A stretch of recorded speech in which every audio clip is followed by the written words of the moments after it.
Alan'ny zoma araky ambin'ny folo aprily taona 2024 manolotra ny araba mba ampiraritsoa tompoko lasy tompoko vavy ary manasa antsika rehetra ihany koa anaraka ny fampalalam-baovao hatramin'ny farany miarabanao ihany koa sy belara Andriamazava. Mirabanao mikarandrem-bolaza mirabantsika rehetra ihany koa izay mpanaraka ny TV Plus Madagasikara amin'izao alina izao. Omenantsika vetrany ary ireo lohateny mbaovao. Mitaraina manoloana ny fisin'ny tandrefaka eo amin'ny fizarana ny vatsim-pianarana ireo mpianatra taona voalohany manaraka ny sampam-pianarana teny sy fomba sinoa eo anivon'ny oniversite n'Antananarivo. Mpianatra 5 kilasy no tsy tafiditra anaty lisitry ny mpianatra tokony hisitraka vatsim-pianarana. Totosan andro andraiky ambin'ny folo aprily 2024 tao farafagnana ny lanonana fametrahana ny samboadin'ireo ben'ny tanàna atao amin'ny faritra Atsimo Atsinanana. Ben'ny tanàna 7 voavidy tamin'ireo distrika 5 mandrafitra ny faritra Atsimo Atsinanana no nosalorana ny samboady. Miatrika izany lanonana izany tany an-toerana ny filoha-lefitry ny antiny Merandolona Nicolas Rabe Mananjara rehefa nahazo fanasana manokana sy olo-manan-kaja maro sivily sy miaramila. Fa ny faharoa amin'ny lohateny tsy tokony hisy intsony ny fanoherana ny orinasa basy toliara satria ampiakatra ny toe-karen'ny toliara io tetikasa io ho ny lolona mahonjo UG hitondra asa ho an'ny tanora io tetikasa io ary efa manomboka ny fampidirana mpiasa amin'izao raha ny nambarany. Ary farany dia any amin'ny lafiny sosialy no tokony anampiana bebe kokoa ny vahoaka madinika sy anompana ny mpamajola miara-miasa amin'ny firenena iray ny fanampiana raha ny fanazavan'ny Père Pedro OPK. Andindin-bavao avy hatrany ary mitaraina manoloana ny fisian'ny tandrefaka eo amin'ny fizarana ny vatsim-pianarana ireo mpianatra taona voalohany tsy manaraka ny sampam-pampianarana teny sy fomba sinoa eo anivon'ny oniversite n'Antananarivo amin'izao. Mpianatra 5 kilasy no tsy tafiditra anaty lisitry ny mpianatra tokony hisitraka vatsim-pianarana. Efa nandefa fangatahana vatsim-pianarana nefa ireo mpianatra ireo melon'ny voan'ny lisitra raha ny fitarainan'izy ireo. Mangataka ny jerena vahaolana aingana manoloana izany ireto farany ahafahany misitraka ny zony taka ny mpianatra rehetra. Santatra Ranton'ny Aina sy Eric Ranevson. Anisan'ny olana goavana eny anivon'ny oniversite Mpanjakana ny resaka vatsim-pianarana. Matetika mantsy dia ahitana olana izany amin'ny fahatarana amin'ny fitsinjarana, fa eo ihany koa ny fisian'ny olana amin'ny fizarana. Nanomboka tamin'ity herinandro ity ny fizarana ny vatsim-pianarana. Un mois plus équipement ho an'ireo mpianatra eo anivon'ny oniversite an'Antananarivo. Misy anefa ireo mitaraina ho tsy tafiditra anatin'ny lisitry ny mandray vatsim-pianarana kanefa efa nisoratra anarana tamin'ny fangatana izany. Mpianatra 5 kilasy taona voalohany manaraka ny sampam-pianarana teny sy fomba sinoa eny anivon'ny FLSH izao no mitaraina ho tsy tafiditra anatin'ny lisitry ny mandray vatsim-pianarana raha tokony hisitraka izany. Izay zao anatin'ny filière langue et culture chinoise dia olona anankiray fotsiny tafiditra ao anatin'ny olona 80 ao anaty salle anankiray.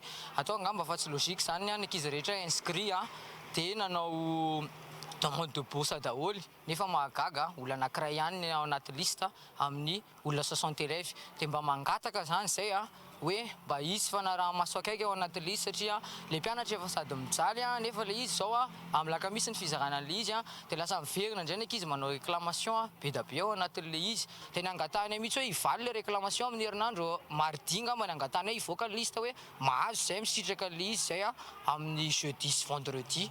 Zava-dehibe ho amin'ny fianaran'ireo mpianatra nefa ny fisitrana ny vatsim-pianarana. Bourse zao tena ilainay satria ny ao amin'ny filièranay zao misy boky vidiana satria misy karazana ohatran'ny hoe test sy examen atao dia iny examen iny tena ilaina vola be amin'ny resaka boky dia mila manao an'izay zay dia ilainay le vola ao anatin'le izy ny amin'ny réparation rehetrarehetra ny boky rehetrarehetra ny amin'ny lafin-javatra aty amin'ny université manka ianareo ihany fa efa photocopie sy ohatran'izany dia mila an'izay mihitsy ny mpianatra.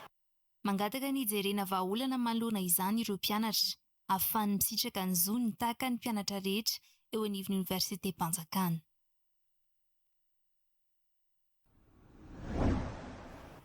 Fa totosa andro any raika ambin'ny folo aprily 2024 tao farafangana ny lanonana fametrahana ny samboadin'ireo ben'ny tanàna atao amin'ny faritra Atsimo Atsinanana.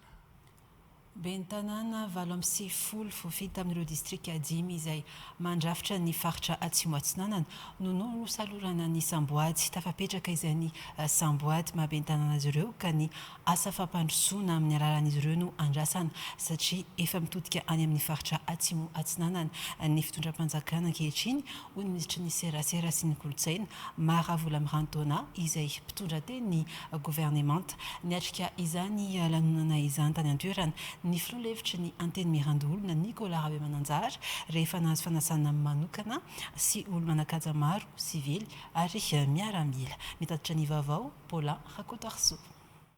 Nahazo fanasana manokana hiatrika ny lanonana fametrana ny Samboadin'ireo Bentanana voafidy tao amin'ny faritra Atsimo Atsinanana androany ny filoha-hevitry ny anteny mirandoolona Nicolas Rabe Mananjara izay misolo tena ny filohan'ny anteny mirandoolona izay mbola mamita iraka ny ampitan-dranomasina amin'izao amin'ny mahampiay mivantana n'ity androm-panjakana ity ny Bentanana dia nanainga azy ireo izay vao avy nosalorana ny Samboady anomboka avy hatrany ny asa fampandrosoana eny anivon'ny commune iadidin'izy ireo ny loha Andriamanjary Jean André nandritra ny fandraisam-pitenena. Azonareo Samboady igny tsy hitako sanaky sy ny sakagny hoe izy ampisalasala hanomboky atomboy da tena mafy tena ezagny ino mo tao io efa mpandrosoana satria izanaby dignasasika rehetrarehetra tany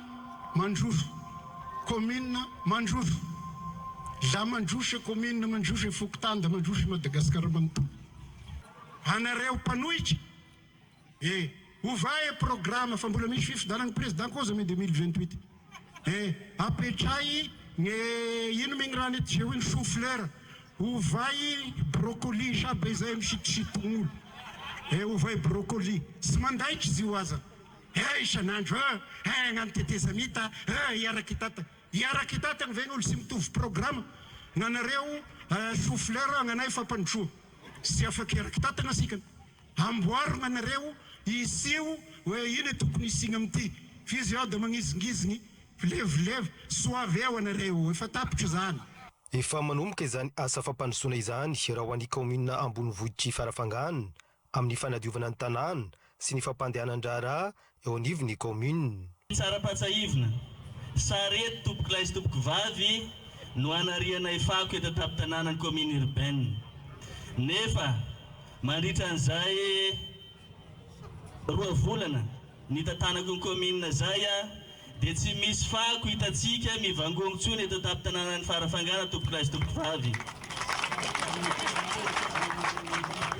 ary manararota kely manao tatitra fohifohy fa nanomboka nitondranay izay commune nandritran'irony 2 volana zay dia mavita ny karamany mpiasa ny vola ampidirina eo amin'ny commune tompoky lahy sy tompoky vavy ary ezanay mpitantana amin'ny commune tsy etsenay ny vola any amin'ny trésor amin'ny lalany impôt synthétique fanaovanay foto-drafitrasa zay nampanantenako ny vahoaka tompoky lahy sy tompoky vavy. Faritra manan-karena ny faritra Atsimo Atsinanana ary efa mitodika ao an-toerana ny fampandrosoana ankehitriny ilaina araka izany ny fiaraha-mientana fa indrindra aoka ho sarotiny amin'ny fiarovana ny harem-pirenena ny rehetra hoy ny ministry ny serasera sy ny kolontsaina Mara Volamirantona izay mpitondra teny ny gouvernement. Atsimo Atsinanana zay isan'ny faritra misy ny tokony haingan'ny fampandrosoana ary faritra manan-karena olona ary ihany koa manan-karena amin'ny ara-boajanahary. Manarak'izay ihany koa dia eto dia ny fitondram-panjakana zay tarihan'Andriamatoa filoham-pirenena Andry Rajoelina dia mametraka ny tetikasa maro ary isan'izany ny tetikasa goavana zay hitondra fampandrosoana ho an'ny Madagasikara ray manontolo. Eto dia amin'ny anaran'ny gouvernemanta amin'ny mampitondra teny gouvernemanta no hanamafisana fa tsy mbola nisy tetikasa isan'ny teraka tombotsoa ho an'ny Madagasikara ray manontolo akoatran'io tetikasa particuliara io zay hanetanana antsika rehetra ifanometanana tsy anaiky anty Madagasikara ity atao fitaovana ho an'ny tombotsoa manokana, fitaovana amin'ny kajikajy ny toerana, fa kosa mba hifampitodika amin'izay fampandrosoana marina any Madagasikara. Ny fampandrosoana araka izany no tokony masono tsirairay ka tsy ho zarazarain'ny loko politika tsy mitovy intsony. Hoy kosa ny filoha-hevitra ny teny miram-pirenena Faritany Fianaratsoa Vomendraza Aingo Elizette. Eto manomboka ny asa. Tsisy intsony hoe ity ben'ny tanàna Irmar, na ity ben'ny tanàna tsy miankina, na ity avy amin'ny antoko hafa. Tokony hitovy ny fomba fijery satria efa nomeny vahoakantsika ny fahefana hitondra an'izany tanàna na anakinany zareo antsika izany. Tsy tokony hisy intsony ny adilahy politika na ny fifanilikilihana amin'ny tsy fitoviam-pijery mba tsy hanaovantsika sorona ny vahoaka sy ny fitondrana ary indrindra ihany koa ny toerana izay misy antsika tsirairay avy. Tereny lalàna ny ben'ny tanàna rehetra hiasa hiaraka amin'ny fanjakana. Izay tarihin'ny filoham-pirenena hajaina Andry Rajoelina. Nametraka ihany koa fa tsy hisy ny commune hadino, tsy misy ny distrika hadino, tsy hisy ny faritra hadino, fa tena hiainga avy amin'ny fotony ny fampandrosoana. Ka etoana ry ben'ny tanàna namana, satria dia niainga tamin'ny ben'ny tanàna ny tenanay. Mahatsapa tsara ny asa izay ataontsika hoe isikinantsika ponitra amin'ny ahafahana manome ny tamberina andraikitra ny vahoaka. Marina fa tsy ampy ny teti-bola, fa mitaky fiaraha-miasa ny fitondram-panjakana izany tompoko lasy tompoko vavy. Tsy mahavita tena isika fa miezaka miara-miasa amin'ireo ratsamangaika ny ministera isan'ambaratongany aty fotony. Izay ao ihany koa ny faritra manome tanànantsika amin'ny alalan'ny fampandrosoana izay zara mitovy araka ny fahefa-mividy eo am-pelantanana. Notanterahana androany 12 Aprily 2022 atao farafangana ny fametrana ny samboadin'ireo ben'ny tanàna 7 voafidy tamin'ny distrika 5 mandrafitra ny faritra Atsimo Atsinanana. Tonga nametraka ny samboady tany an-toerana ny solitenan'ny gouvernemanta, ny ministry ny serasera sy ny kolotsainy, ny ministry ny mponina sy ny firaisan-kiny, natreny ireo mpikambana roa lahy eo anivony Anteny Mirandoholona izay notariany ny filoha-hevitry ny Anteny Mirandoholona Nicolas Rabemananjara. Ireo mpikambana Valy Manada eo anivony Anteny Miram-pirenena notariany ny filoha-hevitry ny Anteny Miram-pirenena Faritany Fianaratsoa Vomendraza Aingo Elizette. Ny filohan'ny Vaomera maleo tena amin'ny sanan'ny fividianana Dame Marsaine sy ny vadiny, ny governoran'ny faritra Atsimo Atsinanana sy ny faritra Fidivinandry ary olo manakaja maro sivily sy miaramily.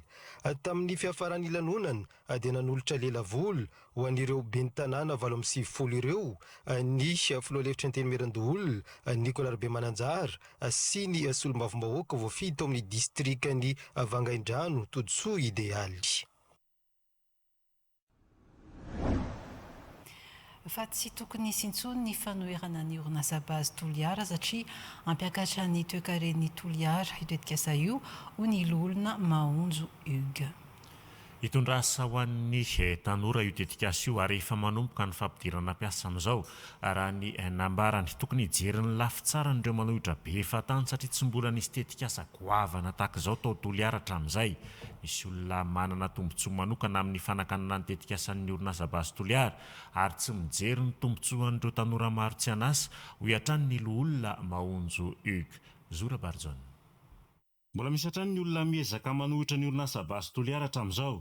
Tsy tokony havadika resaka politika ty tetikasa ty satria hitondra famoronana asa ho an'ny tanora ao toliara. Hoy ny loholona Mahonjo Hugues. Efa nahazo permis d'exploitation io, efa nahazo permis environnemental io, efa nahazo permis minier io. Ary hatramin'izay base toliara dia niezaky hiaraka amin'ny fokon'olo. Ary efa misy hatrany amin'ny 7 ny famoriana vahoaka nataon'ny base toliara amin'ny vahoaka izay manodidina eo zany. Tsy misy tokony hatahorantsika malagasy mikasika an'io fa fampandrosoana no tsy maintsy ho azontsika. Izay ny tombotsoa indrindra. Ary raha misy mahazo tombotsoa dia itsika ao toliara mahazo tombotsoa voalohany. ka andaotsika hiaraka amin'ny fampatroany hoentiny ty base toliara ty fa tsy misy ahiahytsika mikasika an'io tombontsoa manokana no ataon'ireo olona mitady hanakana ny fampatroana ny toliara iny tsika mandroso fa tsika tsy hevitra zany. Tsy mbola nisy mihitsy nitetika sagoava natateraka atao toliara fa dia io tsy fitovik-hevitra io no mahatonga ny toliara ho lasa cimetière de projet ho iatrany tily olona toliara ity. Ho betsaka ny tombontsoa azo amin'ny fiodinan'io tetikasa io indrindra eto amin'ny firenena ka izay no mahatonga ny olona sasany manakana ny fisiny. Io toliara io natao hoe cimetière de projet ary tsika ho toliara mihitsy ny tena ny menimenina tamin'izay hoe cimetière de projet na itena toliara cimetière de projet noho ny tonga anay ny société apetraka aty amintsika aty toliara dia tsika indray manao hoe zay tsy mitady zay tsy mitady an'io. Fantatra fa olombitsy no mitenin'izany, fantatra fa mitady ny tombotsoany manokana no manakana ny base toliara ka mampirisika olona hanakorotana ao atoliara io. Manentana ny rehetra ny olona mahonjoig mba tsy ho voasariky ny fanakorotana nataon'ny olombitsy ary fantoka amin'ny tombontsoa iraisana amin'ny fiodinan'ny orinasa base toliara. Dia ho arahantsika ary zao ny resabe.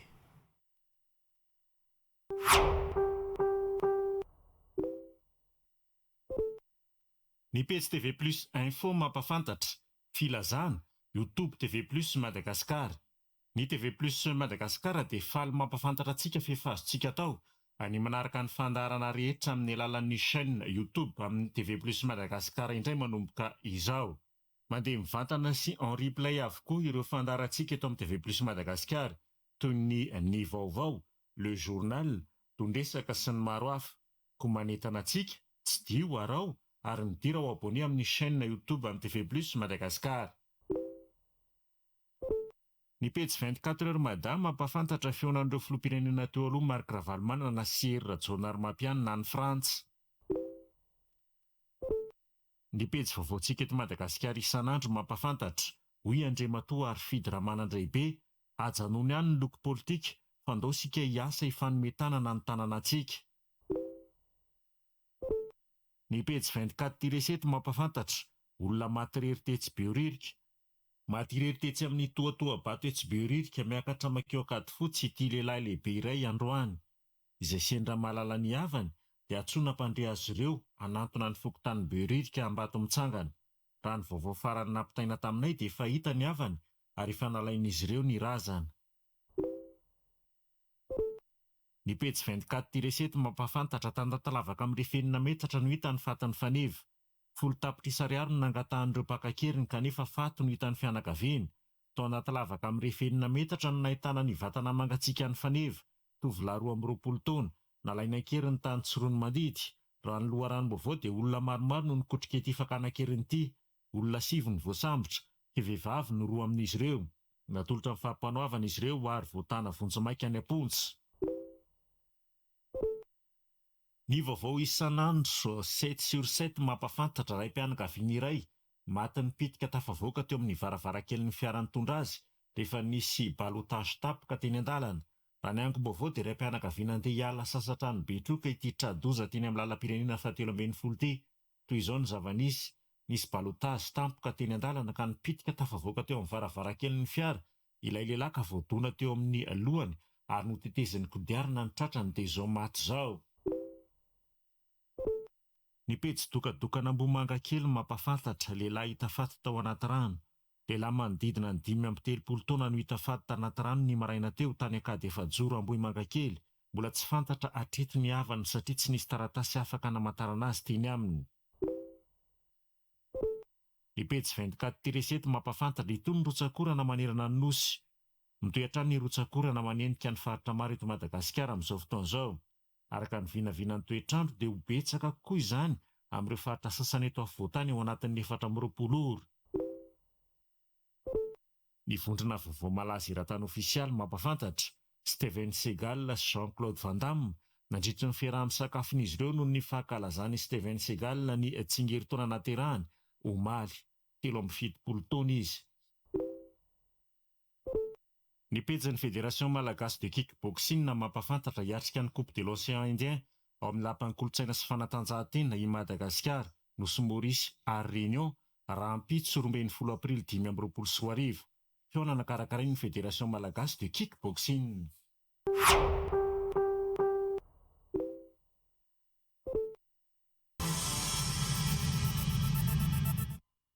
Ny tsy fisian'ny asa ho an'ireo tanora sy ny fifidramonina ireo olona amin'ny faritra no miteraka ny tsy fandriampahalemana automasina raha ny fanazavana.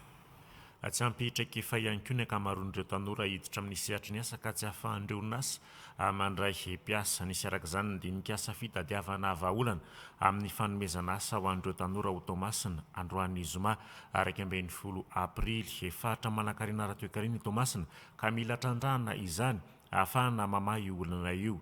Natao lahara-pamehana ny fanokafana aingana ny MEFRA na Maison d'Emploi et de Formation de la Région Atsinanana izay fitoerana manome tolotrasa ho an'ireo mpitady asa sy ny orinasa. TV Plus Tomasina. Mitombo isatrany ireo mponina eto an-tampon-tanàn'i Tomasina. Raha 3 alina sy 4 ny isan'ireo mponina tamin'ny taremarika farany dia tafakatra 5 alina sy 5 hetsy izany amin'izao. Ny fifindra-monina amin'ireo faritra hafa tonga eto Tomasina no antony raha ny fanazavana. Miteraka tsy fandriampahalemana eto Tomasina nefa izany manampitrotraka ihany koa ny tsy fisian'ny asa ho an'ireo tanora fa indrindra ireo navita fianarana. Tsy ampy ny hitrake fa taken'ny orinasa ihany koa ireo tanora miditra amin'ny sehatra ny asa ka miteraka olana amin'ireo orinasa mandray mpiasa. Ho famana ny olany tsy fampian'ny asa eto Tomasina dia nisy ny dinikasa ny karohana vahaolana amin'ny famezana asa ho an'ireo tanora teto Tomasina androany. Ny ako ny fivoriana aloha dia tena nahavelom-bolo tokoa satria dia maro be ireo namaly ny antso amin'izay olan'ny fampananana asa izay.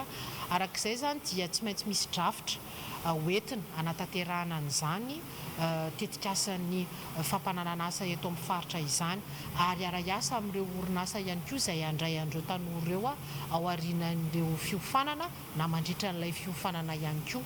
Tsy maintsy jerena ihany koa ny fiofanana amin'ny resaka fampianarana, fitantanana orinasa, ny fananganana orinasa sy ny fandrarahana amin'ny ankapobeny. Anisany vahaolana maika ny fametrana ny MEFRA na ny Maison de l'Emploi et de la Formation de la Région Atsinanana izay eo ambany fitantanana ny faritra Atsinanana. Ivitoerana izay manelanelana ireo tanora mitady asa sy ireo orinasa manana tolotrasa ho atao lahara-pamena ny fandraisana zanaky ny Tomasina amin'ny fandraisana mpiasa.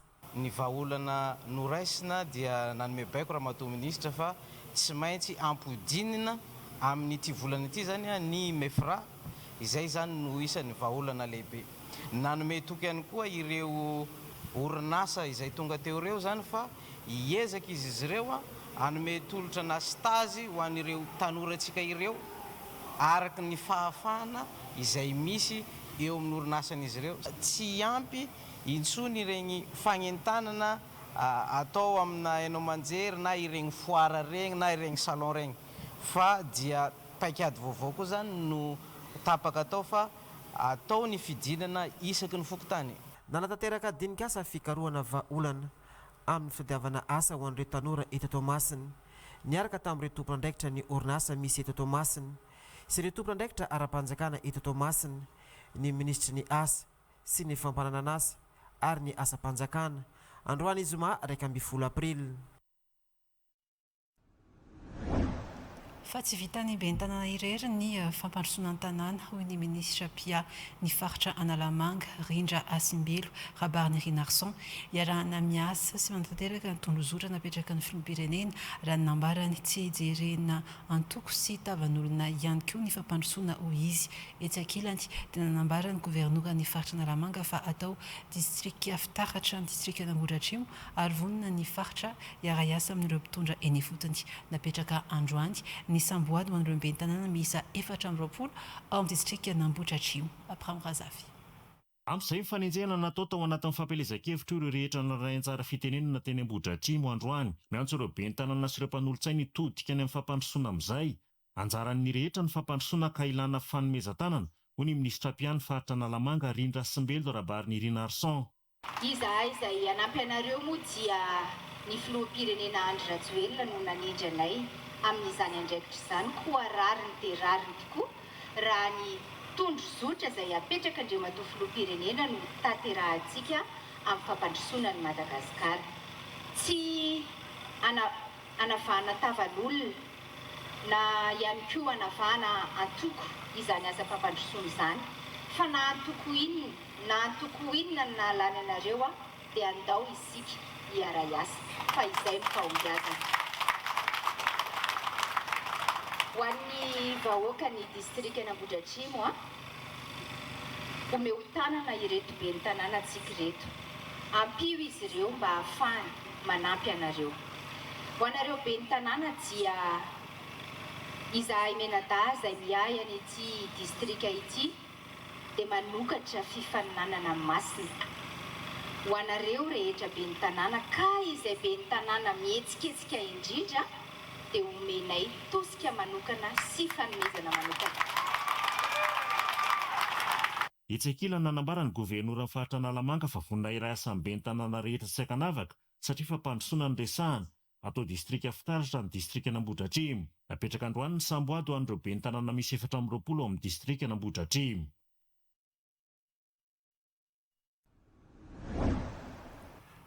Afany amin'ny lafiny sosialy no tokony hanampiana bebe koa ny vahoaka madinika sy hanimpanan'ny mpamatsy vola mpiara-miasa amin'ny firenena iray ny fanampiana. Hoy Père Pedro OPK tsy mitsahatra mena ny fari-piainan'ny Malagasy tao anatin'ny 20 taona ka ilaina ny fijerena manokana ny lafin'ny maha-olona indrindra fa ny fanabeazana sy ny fahasalamana raha ny fanazavany. Tany amin'ny taona 70 nahatongavany teto Madagasikara dia latsaky ny 30 isanjato ny mponina no miaina ambany fetra ambany indrindra ny fahantrana. 90 taona taty aoriana nefa efa tafakatra 20 isanjato izany, hoy Père Pedro OPK. Any amin'ny lafiny sosialy no tokony hanampiana bebe koa ny vahoaka madinika sy hanompanana ny mpamatsy vola miara-miasa amin'ny firenena fanampiana, hoy Père Pedro OPK. Lasana amin'ny resaka famatsiana fitaovam-piadiana tena betsaka kanefa ilaina hoy izy ny fijerena manokana ny lafiny maha-olona indrindra fa ny fanabeazana sy ny fahasalamana. D'autres êtres importants aussi. Alors voilà, il faut aider tout Madagascar. Il faut aider tout Madagascar, puis nous aussi. Il faut aider tout Madagascar. Et quel dommage aujourd'hui quand il y a tant d'activités pour toujours dans les relations internationales, combien d'argent va pour les armements au lieu d'aller pour les écoles, pour la nourriture, pour la santé, pour les logements, pour les routes, n'est-ce pas? Il va pour les armes. Quelle honte, ces amis. On en est troisième année millénaire que nous remenons à Dieu nous plaise, à Salatier, dans l'ère des cavernes, où chacun va se combattre. Et qu'à l'année 2000, je pensais que tous les vies de la terre ils seront vraiment unis, vraiment unis. Amin'ny mpanao asa sosialy ilaina ny fiara-miasa amin'ireo fikambanana tsy miankina izay mihay manokana ireo tanora sy ny ankizy eo amin'ny sehatry ny fanabeazana. Io kosa ny mpanao asa soa izay mivondrona anatin'ny fikambanana avy amin'ny orinasa amin'ny sehatry ny fitaterana habakabaka any ivelany. Ho an'ny Madagasikara manokana, any amin'ny ankizy sy ny tanora no andrandraina ka ilaina ny fanohanana azy ireo. On pense à l'enfance beaucoup, on pense aux jeunes et c'est pour ça qu'on est ici aujourd'hui. C'est un centre qui nous touche, mais au-delà du centre, c'est aussi toutes les ONG qu'on aide à Madagascar. Donc pour nous, l'enfance, c'est l'avenir. L'enfance, c'est l'avenir du pays, c'est l'avenir de Madagascar et c'est notre credo, c'est notre action au quotidien et c'est la raison pour laquelle on est ici, pour découvrir aussi l'ensemble des ONG qui sont partenaires, les rencontrer, pour voir de quelle manière, je ne vous cache pas qu'aujourd'hui, on va discuter des besoins les besoins qu'ils ont pour les années à venir et ça va nous permettre de définir aussi de quelle manière on va pouvoir collaborer ensemble et pouvoir les supporter. Donc c'est supporter des projets d'éducation, d'insertion pour les enfants, pour les jeunes à Madagascar. Nisy ny fiaonana teo amin'ireo fikambanana tsy miankina sy ny mpanao asa sosialy tetsy votovorona omaly, fotoana nolorana ihany koa ny entana milanja 12 taona ho azy ireo. Fa mbola ambany ny tan'ireo mpilatsaka ny sitrapo eto Madagasikara zatra amin'ilay mila tamby ny malagasy vao hanampy na mirotsaka an-tsitrapo miantomboka eny amin'ny tontolon'ny fampianarana ny fanentanana sy fanazarana ny tsirairay latsaka an-tsitrapo sy anao asa soa teny amin'ny Université Akatso no nanamariana ny andro ny asa soa tamin'ity androany ity. Elisa Herman sy Eric Ranefsan. Fanatsarana ny fiarahamonina endrika maha-olombanona fandavan-tena makany amin'ny fitondran-tena mendrika ny fanaovana asa soa mbola tsy ampy ny fandraisana andraikitra Mbola vitsy ireo mpalatsaka ny sitrapo raha ny eto Madagasikara manokana. Vokatry ny fahantrana lasa zatra tambazana vola ny malagasy ka mitady tampony foana vao manampy olona. Ohatra amin'izany ny tany amin'ny faritra Atsimo Atsinanana tamin'ny fotoana famaizan'ny alarovana. Nisy ireo vatan-dehilahy izay tsy nandray andraikitra mihitsy raha tsy mahazo karama kanefa arena iombonana no resahany. Ny fahasarotana sy halafin'ny fiainana ankehitriny no mahatonga izany toe-tsaina izany. Tokony dieny any am-pianarana arak'izany ny fampianarana ny mpianatra ahay hanampy sy fanentana azy ireo amin'ny filatsana ny sitrapo. Ho an'ity taona ity no marina tamin'ny alalan'ny fanadiovana faobe izay nandraisan'ny tanora maro anjara ny andron'ny asa soa androany. Nandray ny andraikitra tandrify azy avokoa ny rehetra tamin'ny fanadiovana ny manodidina ny oniversite, indrindra ireo faritra feno loto sy fako amin'ny andavanandro. Hetsika iraisam-pirenena izay voizina eto Madagasikara moa ny andro ny fanaovana asa soa ity. Izy ity dia hetsika iraisam-pirenena ny aingana avy any ivelany ny tonga ananketo Madagasikara ho voizina eto satria ilay filatsahana ny sitraponina nahatsapa hoe mila an'izany ny firenena malagasy. Dia nentina teto izy ity Madagasikara ao anatin'ny 700 ny firenena ny latsaka ao anatin'ny mouvement Gouditsa Madagasikara. Ary izy io dia misehatra indrindra amin'ny resaka asa sosialy. Manentana ny tsirairay indrindra ny tanora mba ahay andray andraikitra sy tsy andry tambiny vao manao asa soa ny filohan'ny mpianatra Kamboto amin'ny oniversite ny Antananarivo. Aza miandry tambazana zavatra foana voanao zavatra ho an'ny namana sy ny mpiara-monina sy ny fianakaviana fa atao vao bonne action foana zany zavatra atao satria rehefa mamena ao dia omena fa rehefa tsy mamena ao dia tsy ahazo mihitsy dia isaorana be dia be ny misy fikambanana be dia be zany ny mpiara-miasa tao anatin'izy Fa nisokatra androany tao am-panjonoana Oratsimba ao amin'ny faritra Anosy. Faritra mitondra hatrany amin'ny faritra mitondra hatrany amin'ny 500,000 vokatra Oratsimba analangoso taondrany Madagasikara ny ivelany ny faritra Anosy mamokatra Oratsimba hatrany amin'ny 300 tona isan-taona ny faritra ka hitazomany helarana voalohany amin'ny famatsiana Oratsimba. Anisan'ny paikady manokana ahafahan'ny faritra Anosy manana kalitaon'ny Oratsimba tsara sy mahafeno ny fepetra takin'ny tseny iraisam-pirenena ny fametrahana faritra arovana ao Saint-Luce amin'ny karana Oratsimba hoy ny fanazavana mamitena Ndrembololona omekarana efitsona.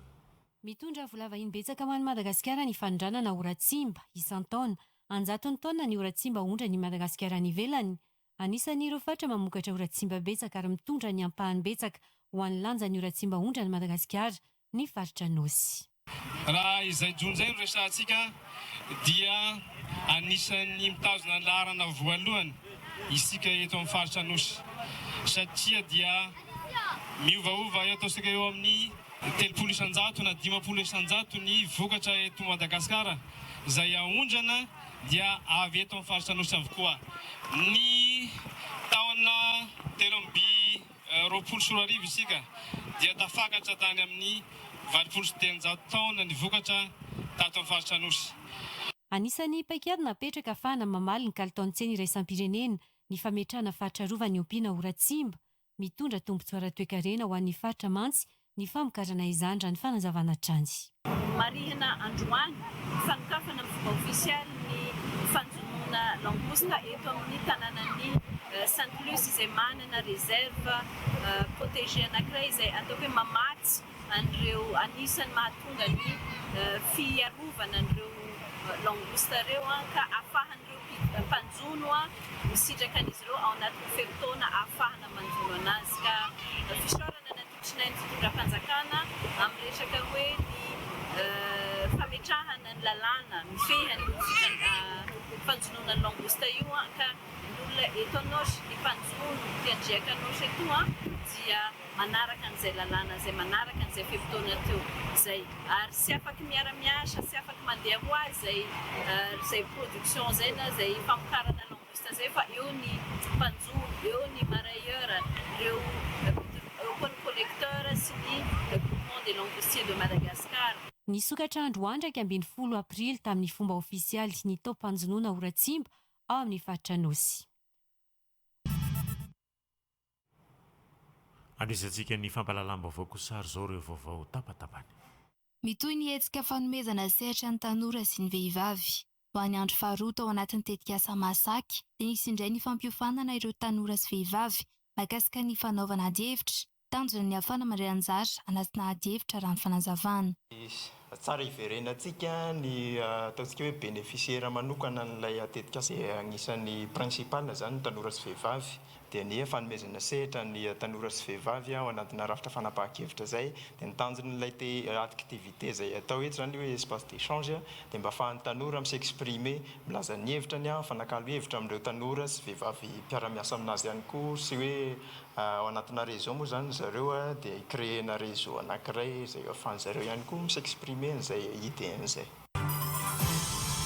Naharitra adiny fito be izao ity fivoriana no tanterahana teto Toliara renivohitra androany ity izay tsy noazy ny mpanao gazety natrehina. Raha mahafantatra fa misy ny tsy fitovizana eo amin'ny tompon'andraikitra aty an-toerana na ny boafito zany na ny eo anivon'ny ray aman-dreny ihany koa maro samihafa dia zay no mila apetraka ny lamina mba isiany faharombonana, isiany fandraisana andraikitra mba ho tena lalana anankiray ahafahantsika mampandroso. Fa izay ny faritra tsy mandrefana zao tetikasa zao. Ny fanirinay dia tetikasa ohatran'izao tsy tetikasa hafa satria betsaka ny tetikasa hafa ihany koa mbola eo an-dalana raha voalohana anazy tsika amin'izao fotoana zao dia na ny faritra tia atsimo nakapobeny dia io no locomotive mitondra fampandrosoana ny Madagasikara. Ary fantatsika fa zava-dehibe tokoa zao tetikasa zao zay no nampiatrona azy tao anatin'ny fotoana lavalava mba hanafahantsika tena nanao négociation teo ambany fitariana Andriamatoa voalohany Repoblika mba ho tena isy fiantraikany tokoa zao tetikasa zao fa tsy ohatran'ny tetikasa zay lasa ohatran'ny hoe fotsiny tombotsony mpitondra vola no hita ao anatiny. Akoatra ireo tompona andraiky mpanjakana maro dia isan'ireo tonga dia tia an-toerana ihany koa niatrika ity fivoriana ity ireo filohan'ny fikambanandrazana sy azomanga ary ireo mpitarika antoko politika sy fikambanana maro samihafa ny avy ao amin'ny tetikasa base Toliara sy ny avy ao amin'ny fanoherana ary ireo assistant parlementaire maro nisy olo-tenan'ireo fokon'olona avy amin'ireo komina voakasika ny tetikasa base Toliara sy ny maro hafa. Ary zaho moa misaotra makateny ihany koa ireo ray aman-dreny rehetrarehetra aty an-toerana taony zay tsy mankasitraka atao ihany koa ny mankasitraka kanefa kosa rehefa ny fanazavana ny fandinina dia samby matsapa ny rehetrarehetra fa zay ihany no ahafahantsika manomboka an'izany tena fampandrosoana zany amin'ny alalan'ny fampirobona ny indostria ny renan-kibon-tany ety amin'ny faritra atsimo andrefana. Ary zay no tsy maintsy arana maso ny fanapahan-kevitra maro isan-karazany zay raisina indrindra zao fotoana zao mba tsy hisy diso anjara anatin'izany ny tompon'andraikitra rehetrarehetra indrindra ny amin'ny fiantraikany eo amin'ny fampandrosoana aty amin'ny faritra. Natao fitaovana fototra nampiana amin'ny fampiroboroboana ny fampiasam-bola sy fanasongadinana ny arena raha-toekarena ananan'i Madagasikara ny Irbook 4/2025 navoaka ny Bureau national fampandrosoana raha-toekarena eto Madagasikara na ny DBM manome tompo maso feno momba ny toekarena sy ny tontolon'ny fahandrarana eto amin'ny firenena izany. Voasongadina manokana ao anatiny tsy tatitra ity ireo sehatra manandanja sy hisarihana fampiasam-bola ary koa ireo fanamby lehibe hatrehan'ny firenena amin'ny sehatra ny fampandrosoana. Ity andian'ity dia maneho ny fifanjonoan'ny fanamby iraisam-pirenena mbola mitoetra sy ny faniriany Madagasikara anova tanteraka ny rafitra raha-toekarenany raha ny fanazavana. Ao anatin'ny tatitra no ahitana ny antota ny safarany amin'ireo sehatra fototra raha-toekarena. Anisan'izany ny angona makroekonomika, ny fivoaran'ireo mari-pamantarana raha-toekarena lehibe, ny fisarihana fampiasam-bola avy any ivelany na ny IDE, ny toetry ny fahandrarany ny politika mpanjakana ankehitriny, ny fanavaozana rafitra efa natomboka ary ny laram-pahamena napetraky ny fanjakana. Zany dia hitantsika ato daholo aloha voalohany indrindra ny ataontsika hoe chiffre clé sectoriel momba ny environnement économique. Hitantsika ato anatin'ity ihany koa zany ireo azo ataontsika hoe opportunité d'affaires rehetrarehetra azo atao eto Madagasikara. Ary hitantsika ao anatin'ity ihany koa zany ireo réforme rehetrarehetra izay napetraka ny fanjakana mba azahoana zany mahatsara ny tontolo iainana zany fampiasana vola eto Madagasikara izany.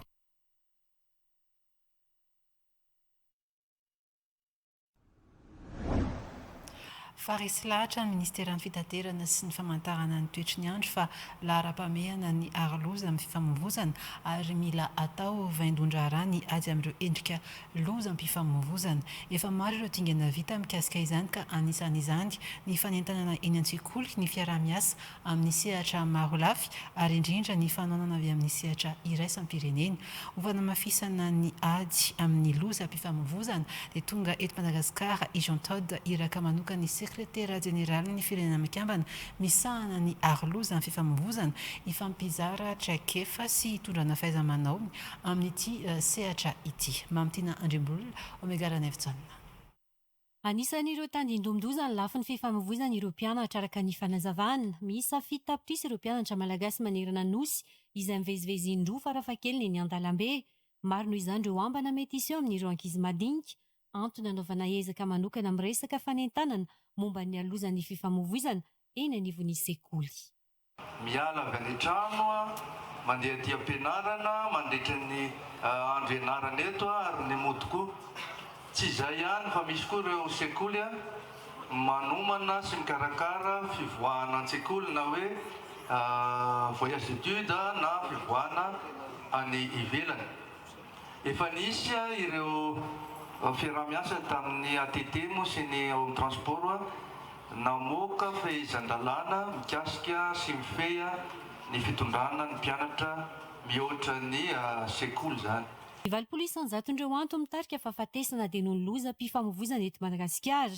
5 hatramin'ny 7 amby roapolo taona ny salan-taona ireo mamony ainy vokatry ny loza mpifamoivoizana. Mavesatra nefa ny fahatsiantoka teraka izany indrindra amin'ny lafiny ara-toe-karenina ho an'ny firenena.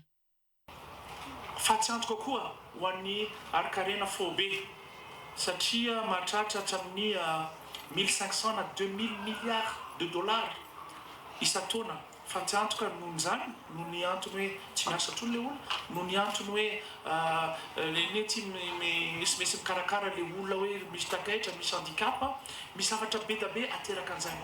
Dia izay mila ny fitandremana.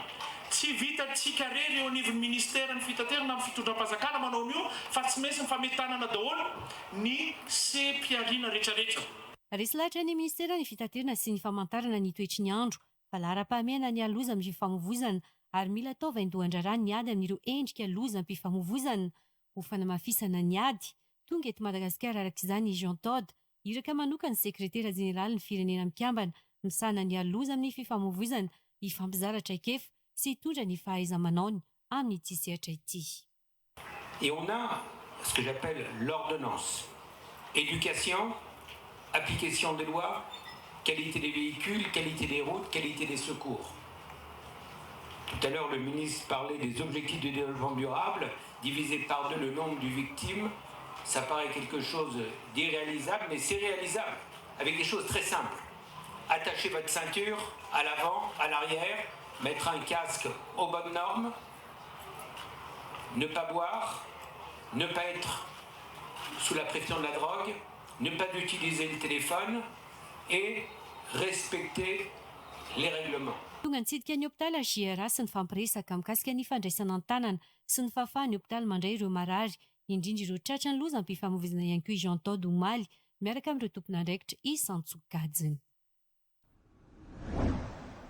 Fanotokanana tamin'ny fomba ofisialy ny ASEP Academy izay fitoerana fanofanana sy fampifanana ireo mpandrara hianatra ny fitantanana arabola.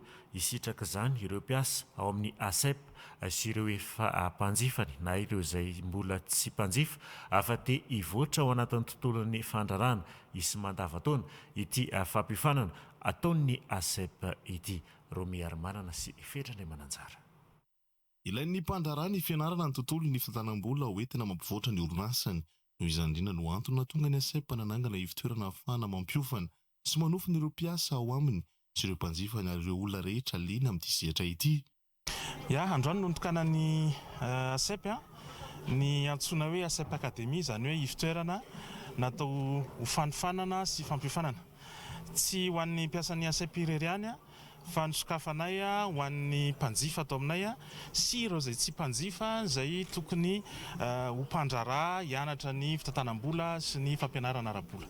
Izay amin'ny ankapobeny no nanangananay an'ity fitoerana ity. Misy antony indray ataoko hoe roa lehibe ilay izy. Voalohany aloha ho anay ato anatiny dia ilaina foana ny mivoatra sy mitombo fahaizana sy fahalalana mba ahafahana miatrika an'ireo fanamby amin'ny asa izay miova sy miabo hatrany.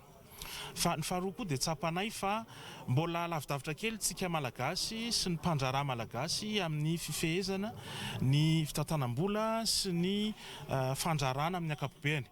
Dia heverinay fa anjara birikinay, marina fa kely dia kely, fa anjara biriky izay heverinay fa tokony hoentinay ho an'ny mpiarabelona sy ny mpiray-tanindrazana ny fanifanana sy ny fananganana nytony toeram-piofanana itony. Tombony voalohany ho an'ny mpanjifa rehefa tsara fe sy tsara tatana ny vola dia tombontsoa voalohany aloha ho an'ilay mpandrarà.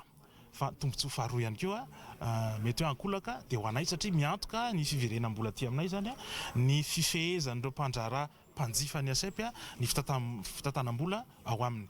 Tombony ho anay ihany koa ny fivoaran'ny ambanindain'ny fandraràn'ireo mpanjifa ireo satria rehefa vazovazonay moa rehefa melehibe ny mpanjifa dia mba izahay ihany koa no mebolangina. Dia izay no fifalianay rehefa miara lehibe izay raha teo moa ny anay ny sloganay dia ny hoe ny fahombiazana azo tsapaitanana iarahanay mizara amin'ny mpanjifanay. Mandavantaona ny fampiofanana ataon'ny ASEP akademika afaka misoratra anarana ny rehetra. Voalohany aloha dia nanomana izay programa fampiofanana natokana ho an'ny mpanjifa sy ny tsy mpanjifa ireo mpandrarà zany. Dia izahay anatona an'izy ireo fa izy ireo ihany koa dia afaka manatona ny ASEP Madagasikara raha ohatra ka misy filany amin'ny fanifanana na koa ny fianarana. Mandavantaona dia misy fampiofanana mihodina sy misesy ato amin'ity toeram-pampiofanana ity. Misy hevitra maromaro izay ho ampianarina ato. Ny voalohany indrindra amin'ireny dia ny fandrarana. Ny faharoa dia ny éducation financière. Ny fahatelo dia izay technique de gestion rehetrarehetra ilaina na ny comptabilité io na ny marketing io na ny droit ihany koa izay mety ilain'ny mpandrarà malagasy ho fehezana mba hivoaran'ny fiarian'izy ireo. Nanotokanana ny alarobia lasa teo moa ny ASEP Académie izay sady ho atao tsangam-bato ho fankalazana ny 70 taona hijoroan'ny ASEP.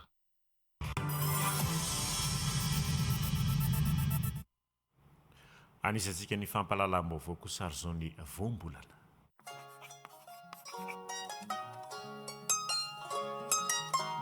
Androany dia ny fiteny hoe odinona no voambolana ny fankazarana raha ny fiteny frantsay dia hoe coupe fin no mahadika azy izany hoe irony karazana sakafo kely mahatonga an'izay homana azy tsy harenona. Voambolana izay azo ampiasaina amin'davanandro ohatra ao anatin'ity fehezanteny manaraka ity. Fandandaza atao odinona ny paoma. Hitantsika ihany koa voambolana ohatra ao anatin'ity fehezanteny manaraka ity. Mila fitandremana ara-pahasalamana ho an'ireo olona tia ampiana lanjam-batana ny fihinanana ireny karazan-tsakafo odinona ireny.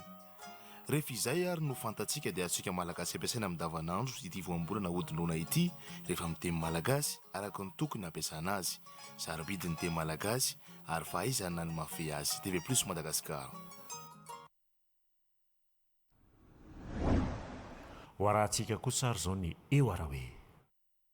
Parents, offrez une éducation de qualité à votre enfant avec Ila School. Ila School est situé à Batrouk, ex-bureau PAM. Ne tardez pas, les places sont limitées. Sini Aruba Ice Cream Mix presy lahatra avokoa amin'ny tsirom-boankazo hoentiny. Ao koa ny Aruba crème chantilly instantané sy Aruba jelly. Aruba, facile à faire et délicieux. Aruba. Sini Bijouterie ravaka mividy volamena. Manao ny asa rehetra momba ny volamena sy volafotsy. Magasin Nouveauté Béorique Box 3 Antanarena ambany pharmacie Pergola. Nolotra ho anao. Moteur, action. Tsy ndao atak'izay ho antsika tsy nijanona teto. fa maninona nefa ka ianao nanafatra nataty nefa tsy ianao raha mbola menimena be andeha hijery basket tsy azoko mihitsy ka hafa ihany mba hoe tena mba mahita kely anao aloha zay vao mandeha mijery basket sady tsy hoe mandamina programa mihitsy mba hoe rehefa tokony hoe miaraka amiko dia miaraka amiko reo miaraka amin'ny zareo dia miaraka amin'ny zareo fa tsy azoko ka mba androany fotsiny ino afa zay aho mbola andeha hijery basket eo dia za nitondrako an'le rity fa le rity manina nefa raha miaraka mandeha mijery basket ihany manina raha hoentinao any tsy ampy le fotoana va mba tsika zinao reny nge le fotoana ohatran' zao e tsy azoko mihitsy mba mampiaraka kely ohatr' zao tsika zany mba mahafinaritra fa manaraka tsy makaty tsy hoentina a taraiky be ranga iny efa mirogy sao tsika mbola latsa be efa andraka basketiko vandra karaha zay ralina va ino efa miantso foana ao alery be olona be hoany ao sy nda nalora nga fa rehefa avy eo zany fa efa andraso lova mbola miresaka raha nga zay fa tsy nao koa manimba anina zay ela ho anareo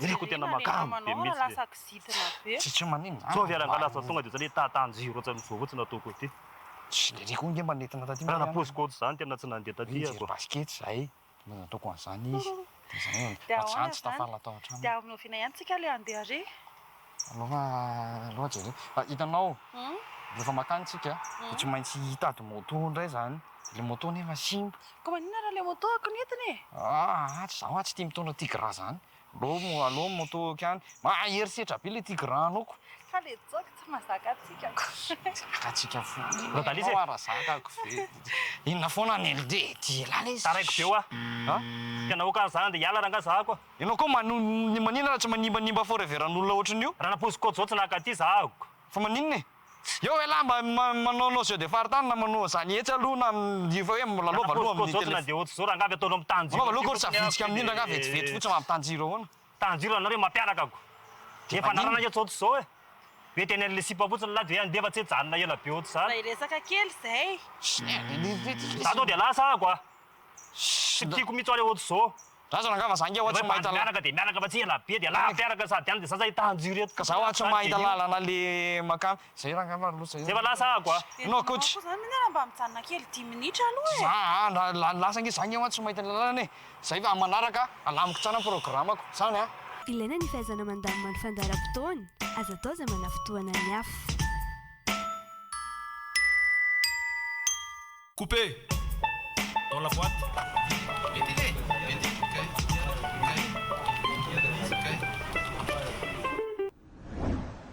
faranahitretiny anjarako tamin'ity alina ity misaotra antsika rehetra tsy nisaraka hatramin'ny farany sibelana mazava kosa mbola noy ao anatin'ny songadina veloma tompoko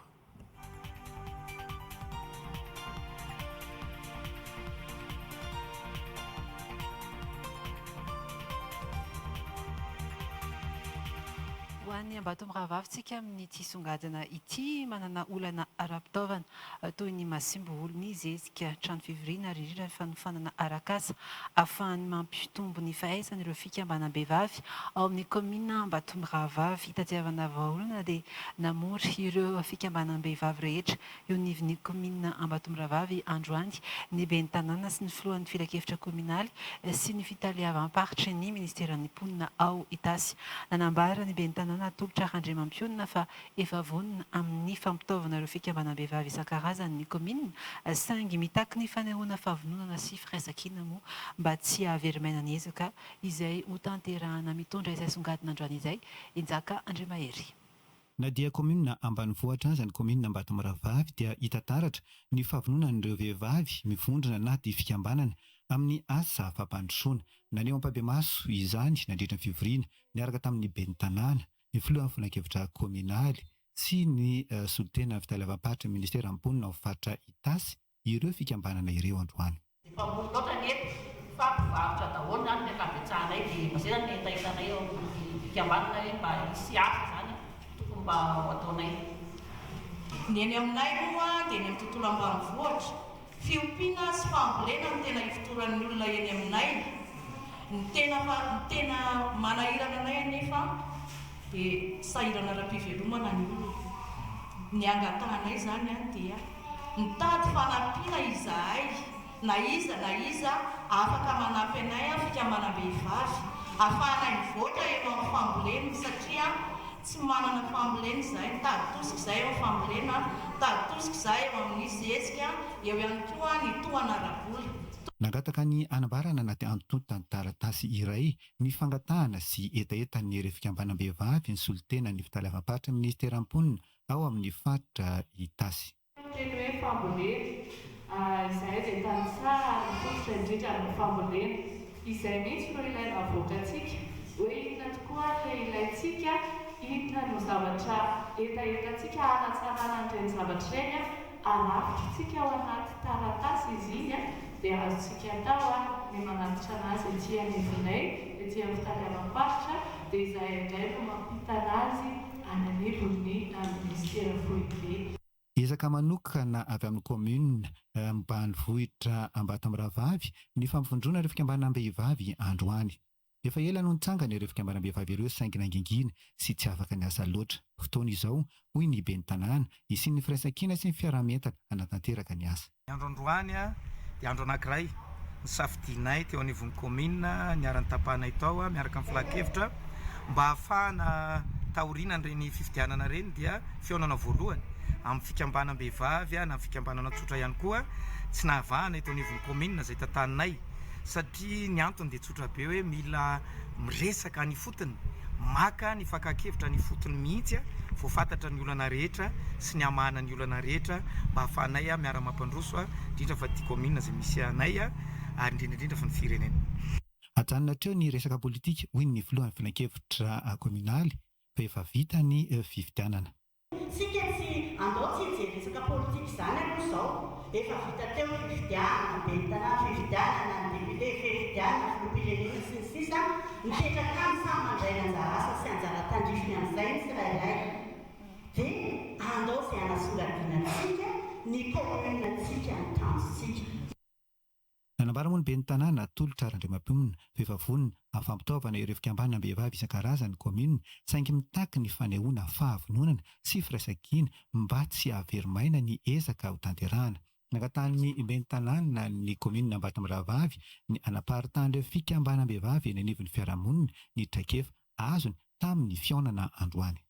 Fankehitriny kosa dia hitarika antsika androany fikambanana mijoro ara-dalàna ara-panjakana nefa samy manana ny maizy azy dia eo zany tsika lasa mahay mitantana zay ny ataontsika androany fahaiza mitantana satria ianao io dia solitena ny fikambanana tsirairay avy zay ampita any amin'ny namanao raha miala eto zay ny afatrafatra mihitsy ary mbola hafaranay zay rehefa any amin'ny fara ianao zay solitena androany dia atao hoe solitena tena andray ary ampita afatra dia rehefa avy eo ianao dia milaza indray amentsika no anapaka androany dia ameny fiampitoana indray tsika hoe oviana no mamaly izay afatra ny zarain'androany zay.